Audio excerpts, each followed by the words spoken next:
I'm doing all right. Are you ready to rant about something? How's it going at your end? It's regarding social media. Mhm. I used to be really heavy user on Twitter, but lately I focus more on podcasting here on Anchor. But Mhm. something that bothers me about social media is just people sharing negative comments.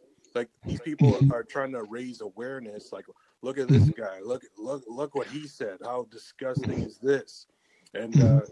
wow, this is very unclassy. Look at this. What he posted. Look. Like I don't want to see that. I really don't. I want to ignore these trolls and these people purposely making negative comments just to get attention. And they're not clever enough to write something funny that goes viral, so they have to write something negative so that people will say, "Ooh, Well, look at this guy." it's more than that. So they're not clever enough to write something positive, right? so Right. so like if you can't give a brother a hand up, right? Just get out of the way, right? Right. Exactly. There's people out there in the world that want to help each other. So let them help each other and clear the road, move to the side. Please just get out of the way. There's people here who want to do stuff. There's people who want to build. There's people who want to create. There's people with awesome ideas that they want to share. Absolutely. Move the trash to the side, please. Right. Right. So Exactly. So Yes, the other thing is that from a psychological perspective, was it I think it was the manager of the Beatles that said there's no such thing as bad publicity, right?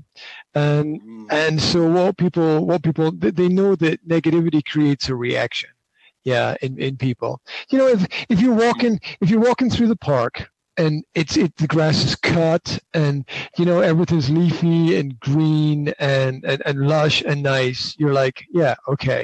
If you're walking through the park and you see that there's not trash lying on the ground somewhere or rubbish or somebody's made a mess somewhere, you're like, oh my god, it sparks an emotional reaction in you, right?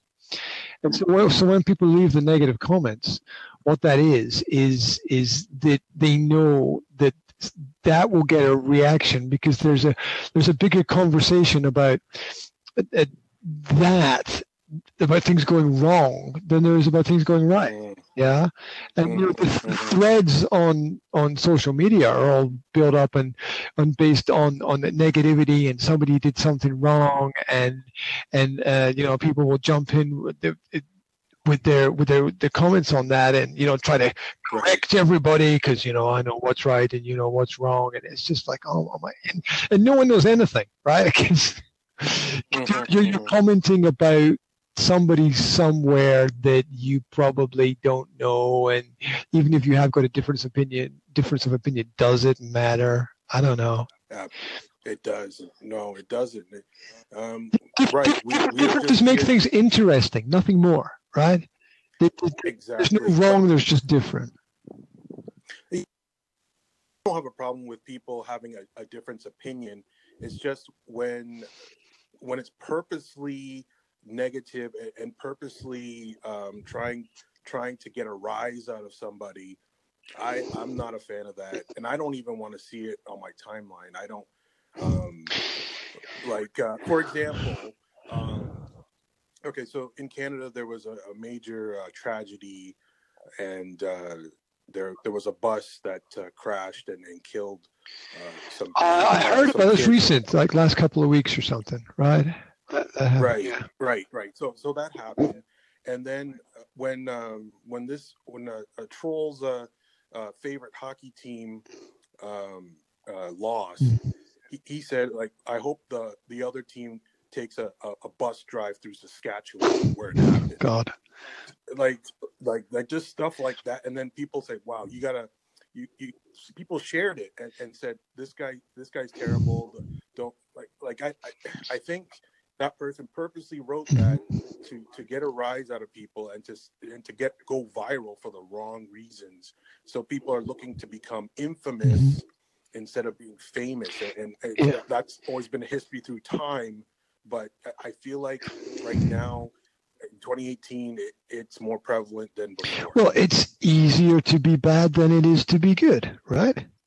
Yeah, it's easier to not care. It's easier just to live from day to day than it is to have a long-term plan. And so, that's the attitude that people are that people are taking. The lack of gratitude within society is immense at this moment in time. I was just reading the Anchor podcast community webpage, right? Mm-hmm. And there's somebody on there saying, "Oh, can you believe that Anchor put the name of their podcast just next to where the maker of the podcast name is on the webpage?" And they're complaining about it. It's like, my God, somebody's invested their life in giving you the opportunity to communicate to the entire planet, and all you can do is moan, right? It's like there's people who want to do other things, and then and I guarantee you that's got more comments on it than any of the other stuff, which is like, "Thank you very much for setting up the system. Thank you very much for including this," or "This is a nice idea," or whatever. Yeah.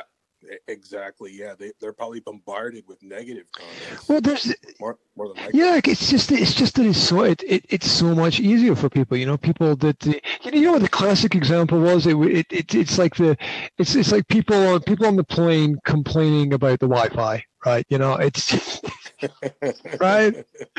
I mean, it's like, stop and slow down for a second, guys.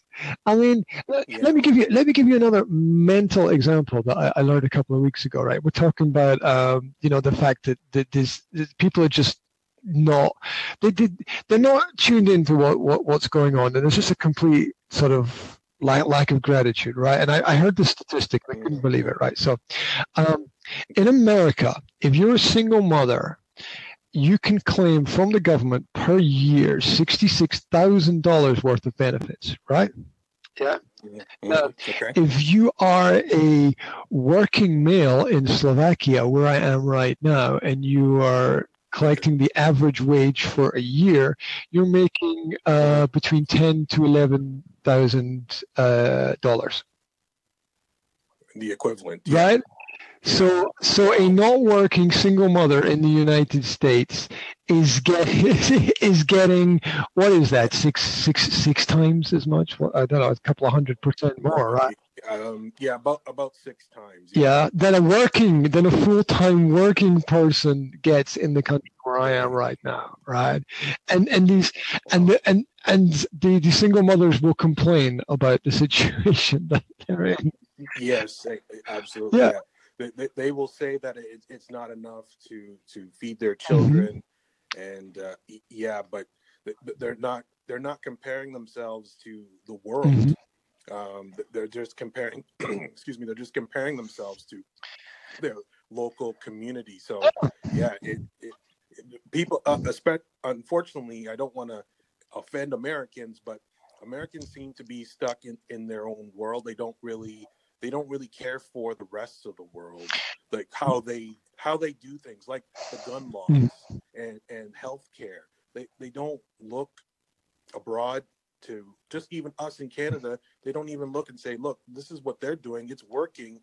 Why don't we do something like that?" They just don't do that. Well, I think there's many reasons for that. I mean, obviously there are people who want to do that and people who don't want to do that, and there are all these kind of internal struggles as well related to that. There's definitely the problem of America just being too big, right? I mean, each state is a country, right? Essentially.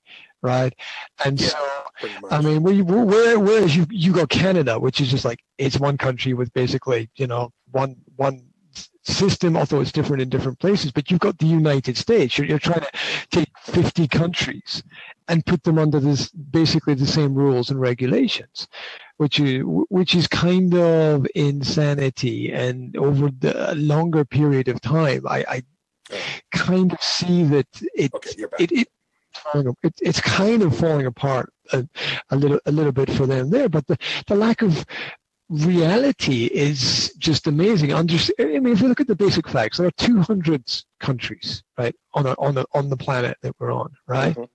each one has a, each one has a unique culture. It has a unique history. It maybe has its own language. It's got its own philosophies and ideas that grow out from the communities that are there. And you can't, apply across the board one set of rules that's going to work for everybody, right? You've got to have you've got to have an understanding of differences, and you've got to realize that what works for one person in one place is not going to work for somebody else in another place at all. Also, what's good today might be bad tomorrow, right?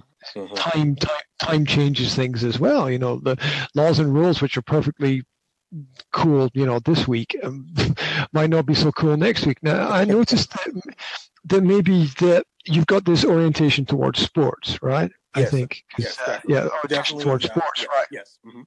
Okay, so there's something that just popped into my head when we talked about laws and rules. It's the World Football Cup is coming up, right, in Russia soon. Yeah. Now, football, what the Americans call soccer, is it's the biggest sport in the world as far as I'm aware. It's the most played. It's everywhere. Absolutely. And what makes football fantastic is the simplicity and the lack of rules. And I don't mean that there's no rules. What I mean is that the rules are simple. They're easy to follow. Everyone can understand them, and we don't add more and more because we know that if we add more and more rules, it would slow down the game. It would break up the flow. It wouldn't be so fluent. It would be less enjoyable to watch. And so, there's probably maybe only 2 or 3 little technical things that have changed in the last 20 or 30 years with football. Right. Absolutely. Right? Yeah. Not much.